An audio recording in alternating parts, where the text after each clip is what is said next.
Hello ka-organic! Welcome to my vlog! So, meron tayo ditong nagsitubuan ng mga saluyot. Naturally grown saluyot. Ayan, marami masyado oh.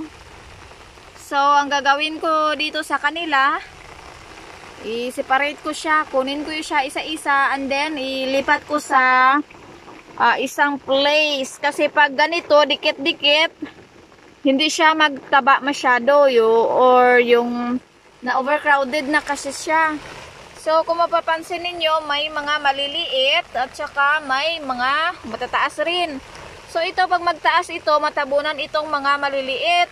So, ang tendency is itong maliliit is magstay siya na payatot or payat. And then, itong mga matatangkad, yan lang yung matataba. So, ilipat ko yan isa-isa or one by one para lahat sila lumaki ng maayos at mataba.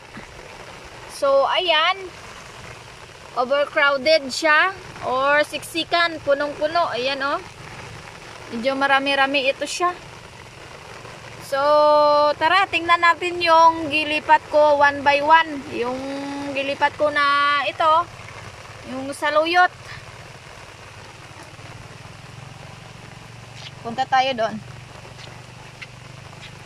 So, ito yung saluyot na gilipat ko one by one.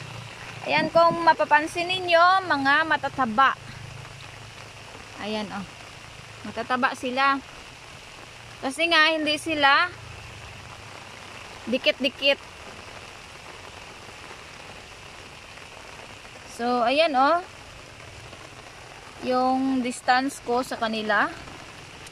Sa puno nila. Ayan. Isang ano lang. Okay na ito. Isang ganito. Ito. Ayan.